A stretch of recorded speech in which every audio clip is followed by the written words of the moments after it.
ये कहानी है एक गांव की जिसपे दुष्यंत सिंह नाम का एक ठाकुर राज करता था। कहने को तो वो ठाकुर था, लेकिन आजकल उसके पास गाड़ी में डीजल डलवाने के भी पैसे नहीं थे और वो अपनी जिंदगी अपने दो नौकरों के साथ ही व्यतीत कर रहा था। ठाकुर की एक बहुत ही बुरी आदत थी। उसे गाँव की जो भी औरत पसंद आ जाती तो वो उसे अपने पास देखना चाहता था।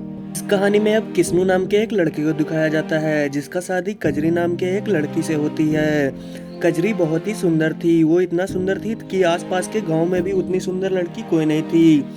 ये देखकर ठाकुर का मन बदल जाता है और वो मन ही मन सोचने लग जाता है और उसके मन में लार टपक रहा था। इसलिए वो अपने खास आदमी बोझा को बुलाता है और बोझा से पूछता है कि क्या ये बात सच है कि उसकी जैसी सुंदर और कोई नहीं।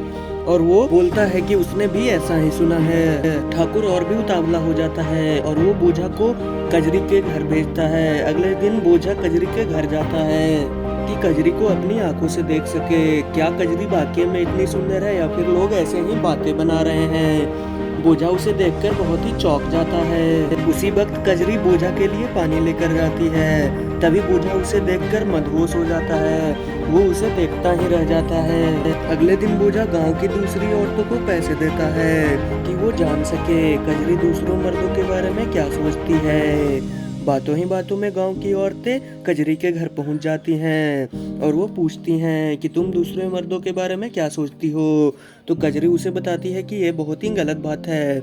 मैं अपने पति के अलावा और किसी के बारे में कभी नहीं सोचती हूँ। ये सब जानकर बोझा बहुत ही परेशान हो जाता है और वो मन ही मन सोचने लगता है कि अब मैं कजरी को कैसे फंसाऊंगा।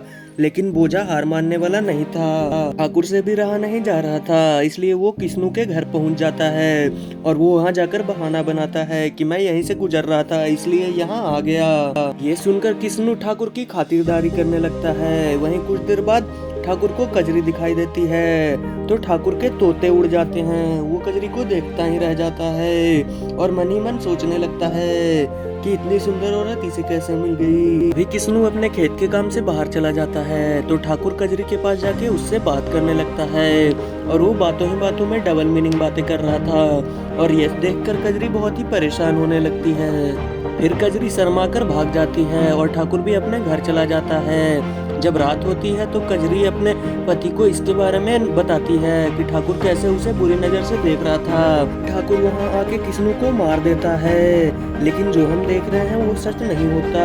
कजरी नींद में थी और वो एक सपना देख रही थी और उसके बाद कजरी सोचती है कि ठाकुर उसे मार देगा, इसलिए वो अपने पति को कुछ भी नहीं बताती है और ये सारी बातें किस्नू से वो छुपा लेती है। तभी अगले दिन किस्नू जब घर नहीं होता तो ठाकुर उसके घर जाकर कजरी को छेड़ने लगता है। ठाकुर कजरी को पीछे से पकड़ने लगता है। तभी कजरी उसे ढकेल देती है और ठाकुर जमीन पे गिर जाता है। तभी बोझा उसे उठाने आता है और बोझा उसे उठाता है। तभी बोझा ठाकुर को समझाता है कि यहाँ से निकलने में ही भलाई है। कोई गांव वाला उन्हें इस तरीके से देख लिया तो उनकी बहुत बड़ी ही बेइज्जती हो जाएगी। कजरी ये बात सुनकर खुशी मनाने लगती है। तभी वहाँ पे किस्नू भी आ जाता है और कजरी किस्नू को सभी सच्चाई बताती है। वो किस्नू को बताती है कि उसने कैसे ठाकुर के छक्के छुड़ा दिए, पर यहाँ किस्नू खुश होने के बजाय कजरी पे ही गुस्सा करता है। वो बोलता है कि ठाकुर हमारे अन्नदाता है, उनके साथ ऐसा नहीं करना चाहिए था। फिर कजरी बोलती है कि वही अन्नदाता अगर तुम्हारी पत्नी के साथ छेड़छाड़ करे तो क्या ये सही है। किस्नू उसकी बातें इग्नोर करके काफी दूसरी बारे में बातें करने लगता है। ये सुनकर कजरी को बहुत ही गुस्सा आता है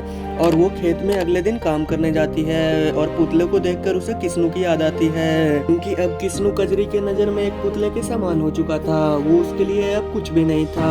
कजरी अपने घर की ओर बढ़ रही थी, तभी उसने एक सांप को देखा जो अपनी केचुलियां छोड़ रही थी। तब कजरी सोचती है कि काश वो भी अपना शरीर छोड़कर कहीं और चली जाती। यानी अब कजरी का मन उब चुका था। वहीं दूसरी ओर बोझा वो ठाकुर की हर बात मानता है, उसके पीछे कुत्ते की तरह दौड़ता है, लेकिन ठाकुर को उसकी कोई कदर भी नहीं है। यही सोचकर बोझा अब कजरी को अपने लिए पटाने का डिसाइड करता है। कुछ दिन बाद किस्नू के घर जाकर बोझा वो उसकी भैंस की डिलीवरी करा देता है, क्योंकि पूरे गांव में बोझा को ही ये काम करना आता था। उसी वक्त वो कजरी से भी अपनी बात बढ़ाता है और कजरी भी पता नहीं क्या सोचकर आज रात उसे मिलने के लिए बुलाती है। और बोझा बहुत ही तैयार होकर जाता है। कजरी ने ऐसा समय बताया था जब किस्नू भैंस को चारे डालने जाता था, तब वहाँ पे कोई नहीं होता था।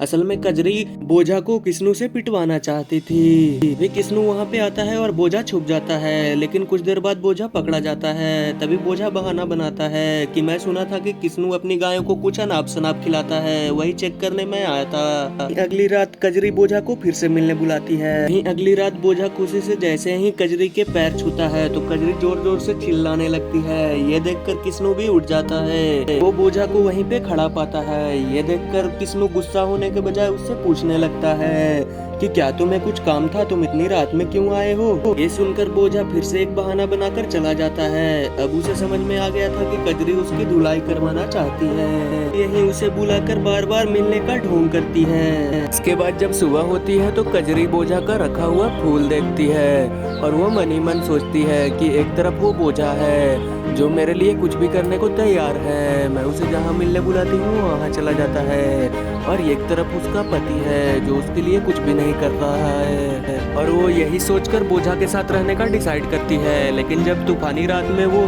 बोझा के दरवाजे पर जाती है तब वो किसी और लड़की की आवाज पाती है। वो उस औरत से बातें कर रहा था कि कजरी बहुत ही खराब औरत है और वो उसे कैसे फंसाने के लिए उसे अपने घर बुलाती थी।